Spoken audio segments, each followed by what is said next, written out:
Well, George, that wasn't the smoothest Friday we've ever seen in F1, but encouraging pace from you nonetheless. How happy are you with your Friday? It was a pretty positive Friday, I must say. Obviously, in FP1, a lot of young drivers in the car, so difficult to gauge where the pace of the car was at. FP2, very interrupted. But I felt happy, I felt good out there. The long run pace seems good, which is going to be the most important. I think it's going to be close out there with the likes of Lando and maybe Charles. We always know, obviously, Red Bull have got a little bit more in their pocket. So I'm excited going into tomorrow. Now, can I just ask you made some interesting comments in FP1 about what I assumed was a test item on the car, saying that you were having to turn a bit more at low speed. Can we know anything about that, or is that a 2024 development? Big secrets. Big secrets. Okay.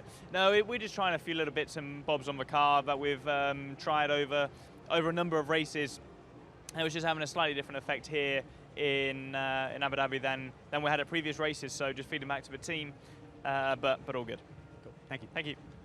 Well, Lewis, one session for you today, and not vast amounts of track time, but nonetheless, were you happy with your Friday? Not particularly. No, it was not the greatest of days. I think I only really got like probably 4 time laps really, so that's not a lot in a day in terms of your knowledge of the car and the track. So, but the car doesn't feel bad. I think we're not in a terrible place. I hope I get some more running tomorrow. One more qualifying session with this W14, which did give you your 104th pole of your career. But are you hopeful that you can make it an optimistic, high up in Q3 qualifying?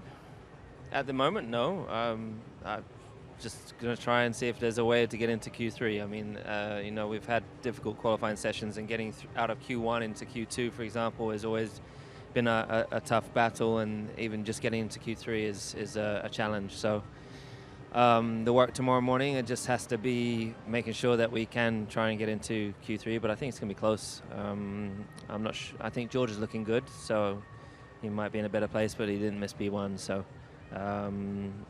yeah. But nonetheless, I'm not going to make him any excuses. I'm going to just try and get on it tomorrow.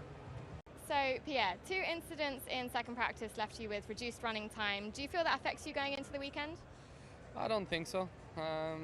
I mean, it was the same for everyone, so we still managed to get some running in medium and soft, and also in long run, so it was fine.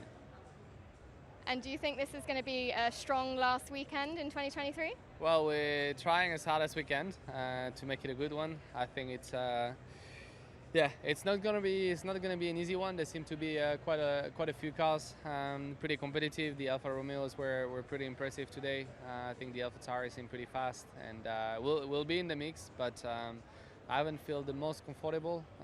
Struggling a bit with some understeer in the car. So hopefully we can find some extra performance for tomorrow. Hey Lance, back in Abu Dhabi, what were you able to learn from the 2 sessions today, despite those red flags in FP2? Yeah, I mean, just some good running still and getting a good feel for the car for tomorrow. FP2, obviously more kind of representative conditions of what qualifying will be like tomorrow. What are your expectations of where you can put the car tomorrow? I mean, I'll try and get into Q3. I think that'd be a good goal. And there's been some good performances from you recently. How confident are you going into the race this weekend? Yeah, looking forward to it. I mean, last race of the season, so one night on a high. Okay, thanks Lance. Hey Valtteri, so 2 good sessions from you there, kind of despite the disruptions in FP2. How confident are you feeling going into this weekend? Yeah, quite unusual sessions, in the first practice. Obviously, we had so many rookies, and then second practice with 2 red flags. So I'm sure not everybody got good laps on the board. So that's why it's kind of hard to say where we stand exactly, but it doesn't look too bad. And actually, the feeling was quite good as well. So considering the day, I think we made the most out of it. FP2 conditions as well, more representative of what it'll be like in qualifying tomorrow, and you had good pace there. So what are do you think you can get in Q3 again like Vegas last week? That needs to be the target. We could do it in Vegas, so I don't see any reason why we shouldn't be able to do that here. So that's a good target for us, but for that we need to keep improving as always and keep working.